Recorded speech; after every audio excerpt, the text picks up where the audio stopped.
स्वागत है आपका। ब्रेक के बाद आप देखना शुरू कर चुके हैं शेयर बाजार सबका अधिकार, एक आम इन्वेस्टर का शो, जहां पर हम आपको बताते हैं कि आपके तमाम जो शेयर बाजार से जुड़े सवाल हैं उनमें आपको किस तरह की जो शंकाएं हैं उससे हमें जुड़ने के लिए आपको क्या करना होगा। इसके साथ ही आपके बेसिक से बेसिक सवालों का भी जवाब हमारे एक्सपर्ट देते हैं। तो अगर आपके सवाल हैं तो आप अपने सवाल हम तक पहुंचाइए। तरीका बेहद आसान है। क्यूआर कोड लगातार हम आपके स्क्रीन पर एक फ्लैश कर रहे हैं। इस क्यूआर कोड को स्कैन करते ही आप हमसे जुड़ जाएंगे व्हाट्सएप पे। अपना सवाल व्हाट्सएप पे विस्तार से बताइए, अपना शहर का नाम, किस स्टॉक पे आपका सवाल है, क्या नज़रिया है आपका, ये भी बताइए। और इसके अलावा जैसे मैंने कहा कि अगर आपके बेसिक शेयर मार्केट से जुड़ी कोई शंका है, कोई टर्म आपको नहीं समझ में आ रहा है, तो ऐसे सवालों के भी जवाब हम इस शो में देते हैं। और इन सब के बीच में हम लगातार हमारे पास सवाल आ रहे हैं, लेकिन ज़रा बाज़ार पर एक निगाह डाल लेते हैं। तो बाज़ार में मजबूती और बेहतर होती हुई आप देखिए, निफ्टी 24,150 के करीब पहुंचता हुआ। अगर हम निफ्टी बैंक की बात करें तो 52,900 के पार जाता हुआ बैंक निफ्टी। सेंसेक्स में भी 79,550 के करीब इस वक्त कारोबार होता हुआ। और इस मजबूती का अंदाज़ा आप इस तरीके से भी लगा सकते हैं कि जो एडवांस डिक्लाइन रेशियो है उसमें 1622 स्टॉक ऐसे हैं इस वक्त जो कि हरे निशान में कारोबार कर रहे हैं, और 786 स्टॉक जो हैं 766 इतने स्टॉक ऐसे हैं जो कि दबाव झेल रहे हैं। तो बेहतर माहौल इस वक्त बाजार में। कपिल, ज़रा अपना व्यू दीजिए। 22,150 के करीब पहुंच चुका है निफ्टी, मजबूती और ज़्यादा बेहतर होती हुई। क्या आपका व्यू बन रहा है फिलहाल?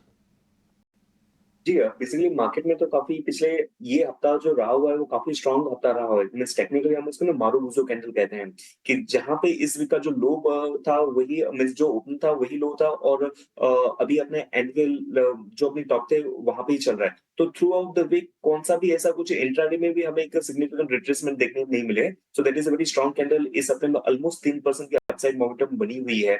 जो हमारे पिवोट लेवल या फिर प्रोजेक्शन लेवल थे उसके हिसाब से पहला जो रेजिस्टेंस लेवल था उसके हम काफी करीब हैं 24,170 के।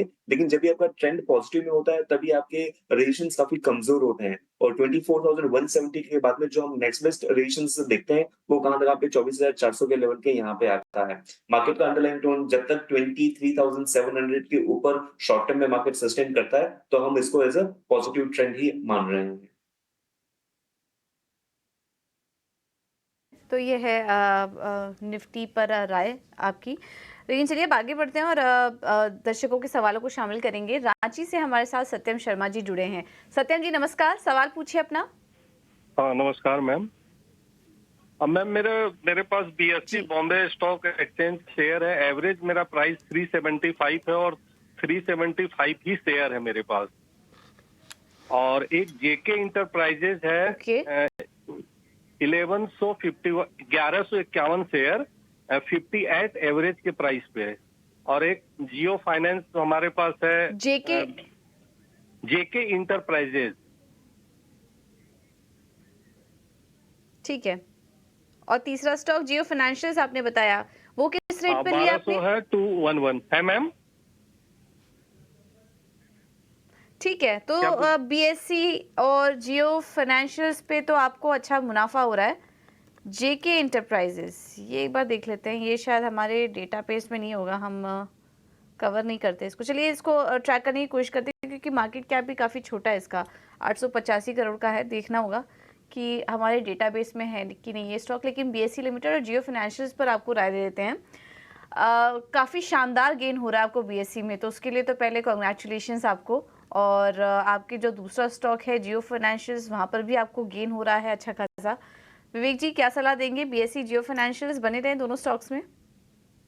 पहले तो पूजा, मैं JK पे बात करना चाहूंगा। जैसे इन्होंने मतलब जैसे जैसे सवाल पूछे थे मैं चेक करना चाह रहा था उनकी वेबसाइट, और वेबसाइट खोलने में बोलता है कि बैंडविड्थ लिमिट एक्सीडेड। छोटा सा कंपनी है और अगर वेबसाइट का बैंडविड्थ भी नहीं खरीद सकता तो आई डोंट नो ऐसे कंपनीज में आपको रिस्क लेना चाहिए क्या।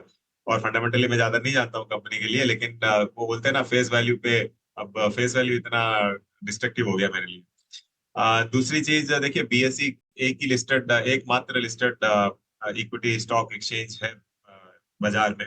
और जब तक NSE लिस्ट होगा, और NSE का अभी तक कोई अता पता नहीं है कि कब तक होगा लिस्ट। तो वैल्यूएशन एनएससी का भी अच्छा आएगा जब भी होगा, तो उस हिसाब से बीएससी का भी वैल्यूएशन आपको अच्छे दिखते हुए दिख रहा है। मुझे लगता है कि आपको होल्ड करना चाहिए इन दामों में भी। लॉन्गर टर्म के लिए जो इक्विटी कल्चर है भारत में, ये आपको और बढ़ते बढ़ते ही दिखेगा। और अभी भी हम लोग करीबन इनफैक्ट डायरेक्ट इक्विटी में खाली 6 या 7% लोगों की बात कर रहे हैं, तो ये काफी आपको ऊपर जाते हुए दिखेगा। यूएस वगैरह में 24-25% के ऊपर है। जियो फाइनेंस इनफैक्ट एक समय पे मैंने कई बार इसको रेकमेंड किया और पैसा भी खूब कमाया उसमें क्लाइंट्स के लिए। लेकिन यहाँ पे अब ये मार्केट परफॉर्मेंस रहेगा। अब जैसे जैसे इसके जो न्यू बिजनेसेस के डिटेल्स बाहर आएंगे उसी बेसिस पे ये चलेगा, तो मैं बहुत ज्यादा फास्ट रन अप नहीं देखता हूँ। हाँ, लॉन्गर टर्म के लिए आप होल्ड कर सकते हो, लेकिन बहुत तेजी से पहले के जैसे जाएगा ये डाउट है। तमाम स्टॉक्स पर आपकी राय। और इस बीच आगे बढ़ते हैं, अगले दर्शक भी फोन लाइन पर जुड़ गए हैं बिहार से। अजय प्रसाद, नमस्कार अजय जी, आपको मेरी आवाज आ रही है? चलिए, शायद संपर्क नहीं हो पा रहा, लेकिन इनका सवाल हमारे पास है। और कपिल, एंजल वन में इन्होंने बहुत ही ऊंचे भाव पे खरीदारी कर रखी है, 3075। फोन लाइन पे मेरे पास नहीं है, वरना हम इनको पूछ लेते हैं इनका नज़रिया क्या है, लेकिन एक न्यू टर्म आउटलुक बताइएगा। इनकी बाइंग कॉस्ट तो काफ़ी ऊपर है। एक दौर था जहाँ पे हमें ब्रोकिंग कंपनीज में काफी अच्छा एक इजाफा देखने मिला हुआ था, लेकिन एंजल ब्रोकिंग को मैं पिछले 6-7 महीनों से देख रहा हूँ एक करेक्टिव डिक्लाइनिंग मोमेंटम में है, और जो इसका शॉर्टर टर्म का जो पीरियड है वो काफी साइडवेज में है। तो मुझे इमीडिएटली कोई अपरन के वैसा कुछ नहीं देखने मिल रहा है, लेकिन ब्रॉडर स्ट्रक्चर स्टॉक का ठीक है, और काफी डिसेंट करेक्शन के बाद में बेस फॉर्मेशन बन रहा है, लेकिन बेस के बाद में अपसाइड मोमेंटम कब है कि वो कहना मुश्किल है। लेकिन यहाँ पे अगर लेवल वाइज हम देखते हैं तो 2600 के लेवल पे स्टॉक चल रहा है, और इसने हालांकि 5200 2520 का एक सपोर्ट लेवल बनाया हुआ है, तो उस पर्टिकुलर लेवल को हम ट्रेडिंग स्टॉप लॉस मान सकते हैं। और ऊपर में जब ये स्टॉक को बाउंस करता है लेट्स से कि 2830 के लेवल के अराउंड में, तब जाके एक प्रॉफिट बुकिंग का दौर बनेगा। तो ये एक इसका शॉर्ट टर्म व्यू बन रहा है एंजल वन का। ये है राय एंजल वन पर। अब बढ़ते हैं आगे, अगले कॉलर को जोड़ते हैं। हर्ष दुबे हैं हमारे साथ सूरत गुजरात से। हर्ष जी नमस्कार, पूछिए किस स्टॉक पे है आपका सवाल? यस सर, मेरा सवाल ये है कि सर मैंने 900 शेयर किए हैं बाई एनएचपीसी के, और बाइंग प्राइस है 100 रुपीज है बाइंग प्राइस। तो अब मुझे इसको तो कितना होल्ड करना चाहिए सर, कुछ बता दीजिए आप। तो आप लॉन्ग टर्म इन्वेस्टर हैं या short term? Long term sir, long term. Long term. चलिए, तो आपके भाव से ऊपर आज 2.5% ऊपर है ये स्टॉक का। एनएचपीसी पे आपने 100 रुपये पे खरीदारी की है, 101 रुपये के ऊपर है ये फिलहाल ये स्टॉक का। और लॉन्ग टर्म का नजरिया है विवेक इनका, बताइए एनएचपीसी में क्या करना चाहिए इनके खरीदारी के लेवल से? देखिए, एनएचपीसी पे मैं कोई खास बुलिश नहीं। इनफैक्ट पावर सेक्टर अच्छा करेगा, लेकिन जितने दूसरे पावर ऑल्टरनेट है, रिन्यूएबल है, आपका सोलर विंड, सब पे मुझे लगता है कि लॉन्गर टर्म में आपको अच्छा खासा चलते हुए दिखेगा। लेकिन जो हाइड्रो इलेक्ट्रिक का पावर है वाटर रिलेटेड, तो एनएचपीसी उसमें काम करता है, तो ठीक ठाक है, बस नॉर्मल चलेगा। तो लॉन्ग टर्म के लिए आपको अगर लेना है तो दूसरे पावर स्टॉक्स में आप अगर जाते हो तो मुझे लगता है कि मुनाफा कई गुना ज्यादा हो सकता है। तो आप अगर कन्वर्ट कर लो तो बेटर आइडिया रहेगा। कंपनी ठीक है, ओवरऑल सब कुछ अच्छा है, लेकिन अपॉर्चुनिटी कॉस्ट नहीं मिस करे, इसके लिए मैं बोल रहा हूँ एनएचपीसी से आप स्टॉक्स लाइक पावर ग्रिड वगैरह में घुसोगे तो और भी अच्छा रहेगा। तो एनएचपीसी की बजाय पावर ग्रिड ज़्यादा बेहतर लग रहा है, वहां पर आप निवेश कर सकते हैं। ग्वालियर से भीष्म मोतवानी जी हमारे साथ जुड़े हैं। नमस्कार, सवाल पूछिए अपना सर, किस स्टॉक पर निवेश है आपका? मैंने ना 100 शेयर लिए हुए हैं रिलायंस के 2450 पर, और 10,000 शेयर्स हैं मेरे पीएनबी पर। हेलो, पीएनबी में काफी बड़ा निवेश किया हुआ है आपने, लेकिन मुनाफा भी हो रहा है आपको, तो जी। पहले तो दोनों ही निवेश के लिए बहुत बहुत मुबारकबाद। तो क्या जानना चाह रहे हैं आप, दोनों स्टॉक्स को और समय देना चाह रहे हैं? हाँ, मतलब इसमें मुझे समय की कोई वो चिंता नहीं है, लेकिन ये है कि जिस तरीके से मार्केट इतना हाई उस पे है, तो ये समझना चाहता हूँ कि अभी इसको होल्ड रखा जाए या अभी बेच के बाहर निकला जाए, या फंडामेंटल्स वगैरह कैसे हैं इनके? बिल्कुल। 8% इस रेट पर। हाँ, सही समय पे आपने सवाल पूछा, क्योंकि हम देख रहे थे कि बहुत ही कम समय में पीएनबी में भी ये तेज़ी आई है और रिलायंस भी काफ़ी तेज़ी से 3000 के ऊपर के लेवल्स दिखा रहा है और लकीली उस समय आप बाज़ार में निवेशित थे, अच्छा स्टॉक सिलेक्शन था आपका, तो उसका आपको फ़ायदा भी मिला। कपिल जी, आपसे सवाल होगा, रिलायंस 2450 पर ले लिया है, पीएनबी इन्होंने 100 रुपये पे लिया था। बाजार की तेज़ी में ये दोनों स्टॉक्स भी शानदार तेज़ी दिखा रहे हैं और अच्छे मुनाफे में हैं इस वक्त। लॉन्ग टर्म का समय दे सकते हैं, लेकिन थोड़ा कंसर्न है इस वक्त बाजार में जो तेज़ी है, अपने रिकॉर्ड लेवल्स के पास कारोबार कर रहे हो, ये दोनों शेयर में भी शानदार तेज़ी देखने को मिल रही है। तो इन स्तरों पर क्या करें, और तेज़ी के लिए होल्ड करना चाहिए या फिर थोड़ा पार्शियल प्रॉफिट बुक कर लें स्टॉक में?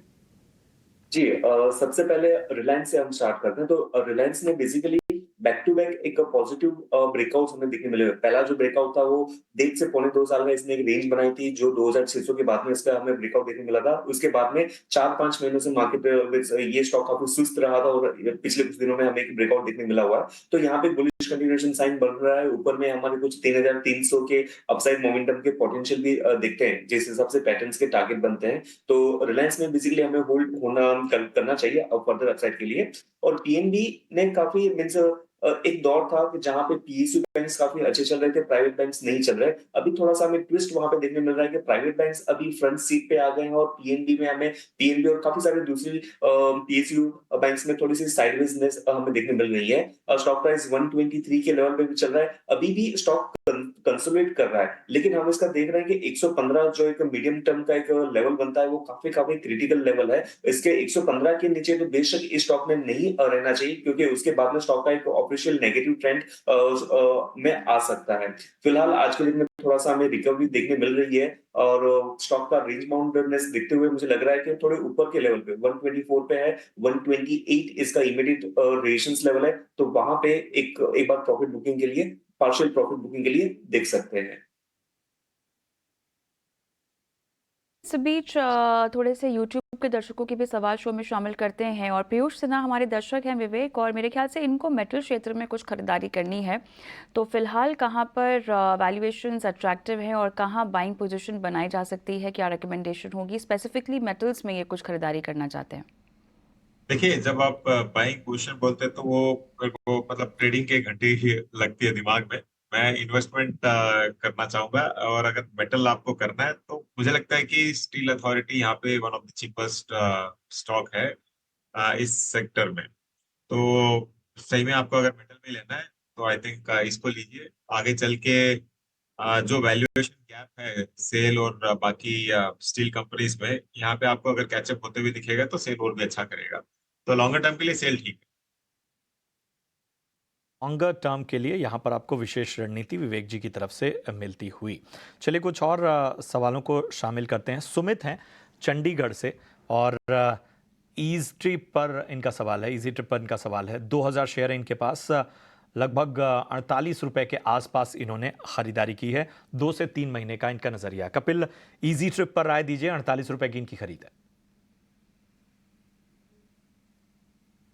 जी, इजी ट्रिप बेसिकली जब से एक लिस्टिंग हुआ था, तो लिस्टिंग के जो शुरुआती महीने थे वहां भी काफी अच्छा मोमेंटम देखने मिला था। लेकिन पिछले अभी 1-1.5 साल से कुछ खास मोमेंटम स्टॉक में नहीं देखने मिली हुई है। स्टॉक प्राइस काफी रेंज बाउंड मोमेंटम में है। हर एक जो short to long term moving average के नीचे के लेवल पे ट्रेड कर रहा है। तो ट्रेंड मैं देख रहा हूँ कि नेगेटिव भी हो रहा है और इमीडिएटली कोई इंपॉर्टेंट सपोर्ट लेवल भी यहाँ पे नहीं देखने मिल रहा है। तो मेरे हिसाब से स्टॉक प्राइस में से एग्जिट कर लेना ठीक रहेगा करंट लेवल पे। तो ये है सलाह स्टॉक पर। मुंबई से राजेश जी हमारे साथ जुड़े हैं। राजेश जी नमस्कार, अपना सवाल पूछिए। हेलो। हाँ जी राजेश जी, सवाल पूछिए अपना। हाँ जी, मेरे पास चीता वैगन 200 शेयर है, 1200 रुपए के भाव से लिए हुए हैं। हेलो। ठीक है, और कितना समय दे सकते हैं आप स्टॉक को? हाँ जी, लॉन्ग टर्म के लिए मैम। टीटागढ़ 1200 पे लिया था आपने, राइट? हाँ जी, हाँ 200 शेयर लिए हुए। और नजराना है मेरे पास, ठीक है, 600 शेयर है, 1000 रुपए के भाव से लिए। नजारा टेक, ओके, चलिए दोनों स्टॉक पर आपको राय दिलवा देते हैं। नज़ारा टेक में तो आपको नुकसान हो रहा है हल्का, लेकिन टीटागढ़ रेल सिस्टम में अच्छे मुनाफे में हैं आप। तो चलिए दोनों स्टॉक पे राय दिलवा देते हैं। विवेक जी, क्या सलाह होगी? नज़ारा टेक इन्होंने 1000 रुपये पे लिया था और अभी 834 पर कारोबार कर रहा है, और टीटागढ़ रेल भी है इनके पास, ये इन्होंने 1200 पे लिया था, यहाँ पर इनको हल्का मुनाफा हो रहा है। क्या करना चाहिए दोनों स्टॉक्स में? पूजा मुझे पहले ये लगा था कि ये टीटागढ़ पे नजारा पूछ रहे हैं अपना। तो एनीवे देखिए, टीटागढ़ रेलवे वैगन्स मतलब रेलवे कोचेस बनाने की कंपनी में है, और जिस हिसाब से वापस सरकार का फोकस रेलवे सेक्टर पे है, मुझे लगता है कि बजट में काफी स्पेंडिंग का अलोकेशन होगा। दूसरी चीज, जो अभी एक दो एक्सीडेंट्स हुए हैं हाल ही में, वो भी एक ही रीजन में हुए हैं, क्यों हुए ये नहीं मुझे मालूम, लेकिन जो एक्सीडेंट्स हुए हैं तो उसके कारण और सेफ्टी मेजर्स और बेटर कोचेस बनने की संभावना है। तो इस हिसाब से जो कोचेस बनाती है वो कंपनीज अच्छी करेगी, तो टीटागढ़ भी उसमें है। तो आप अगर लॉन्गर टर्म के लिए ले सकते हो तो मतलब रखना चाहते हो तो टीटागढ़ रख सकते हो, पहली चीज। और दूसरी चीज, अगर आप सोचो कि और बेटर कंपनी, टीटागढ़ भी अच्छी है लेकिन इससे भी बेटर और वैल्यूएशन वाइज में बोल रहा हूँ, अगर बीईएमएल है तो वो भी इसमें आप उसमें भी थोड़ा बहुत डाइवर्सिफिकेशन कर सकते हो, तो होल्ड रहेगा टीटागढ़ के लिए, या फिर थोड़ा बहुत आप कन्वर्ट बीईएमएल में कर सकते हो। दूसरी चीज, नजारा टेक देखिए, अब तक बजट में इनफैक्ट जीएसटी काउंसिल में कुछ रिलीफ आएगा करके सोच रहे थे, वो नहीं आए। तो इसके लिए जो ये गेमिंग सेगमेंट है, ये आपको थोड़ा बहुत और परेशानी देगा। लेकिन मुझे लगता है कि सरकार भी finally end of the day समझेगी कि इसको ज्यादा टैक्स करके मतलब नहीं है, और कुछ रिफॉर्म यहाँ पे आना चाहिए। तो लॉन्गर टर्म के लिए नजारा मुझे लगता है कि ठीक ठाक करेगा, शॉर्ट टर्म में काफी वोलेटाइल हो सकता है, और जिस दिन जीएसटी का ये क्लैरिटी आ जाए उस दिन तो ये स्टॉक दौड़ेगा। तो लॉन्गर टर्म के लिए होल्ड कीजिए आप। और हमारे दर्शक फोन लाइन पर जुड़ गए हैं महेश कुमार राजस्थान से। महेश जी नमस्कार। नमस्कार मैम। बताइए आपने कौन सा स्टॉक लिया है sir? Ma'am Rama steel tubes के मेरे पास 2100 शेयर है। किस भाव पर? 11 रुपए 91 पैसे पे मैम। ओह, और आपने इसमें शॉर्ट टर्म नजरिया बना रखा है? नहीं, लॉन्ग टर्म है मैम। इसमें लॉन्ग टर्म है? जी मैम। ऑलराइट, विवेक आपकी कवरेज पे है? विवेक सॉरी, रामा स्टील देखिए, पता नहीं आज सुबह से सोशल मीडिया में वगैरह घूम रहा है, तो ज्यादा कोई मेरा ये कवरेज है नहीं, तो कमेंट करना मुश्किल रहेगा। के लिए कपिल? जी, रामा स्टील बेसिकली मेटल्स के सेक्टर में चलते हुए काफी अच्छी मोमेंटम आते हुए देखने को मिली हुई है। लेकिन अगेन मेटल सेक्टर में काफी अच्छा मूव देने के बाद में काफी सारे स्टॉक्स में हमें देखने मिला हुआ कि 1 से 1.5 साल का उनका एक कंसोलिडेशन पैच है, फिर टाइम वाइज करेक्शन जो बहुत ही बेहतरीन अपसाइड मोमेंटम हुआ है, वो काफी हद तक अभी डाइजेस्ट हो रहा है। स्ट्रक्चर वाइज ये स्टॉक एक डिस्ट्रीब्यूशन फेज में है, लेकिन इसकी जो नेगेटिविटी है वो ट्रिगर हो रही है 10 रुपए 70 पैसे के नीचे।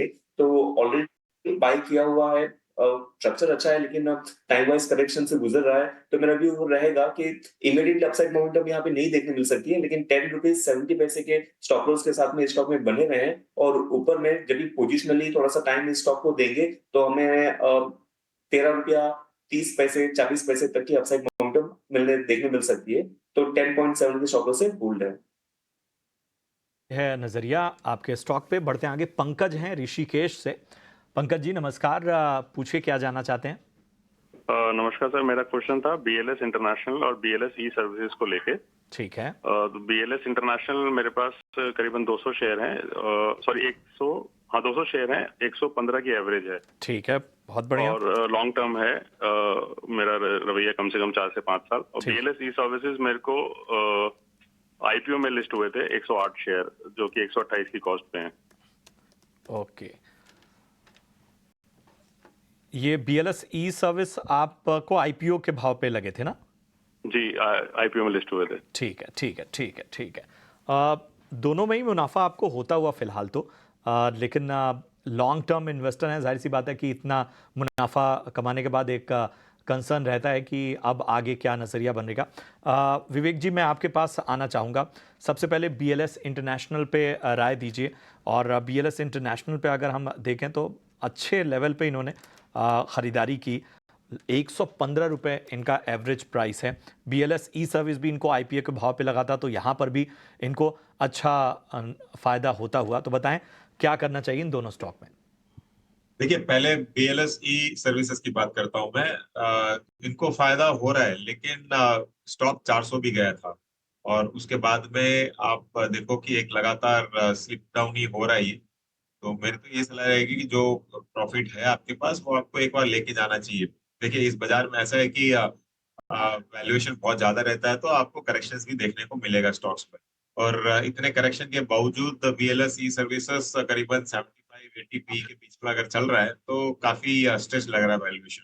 तो प्रॉफिट है आपके पास, लेके जाइए। दूसरा, BLS जो इंटरनेशनल है, ये बेसिकली कंपनी क्या करती है? ये कंपनी करती है वीजा प्रोसेसिंग।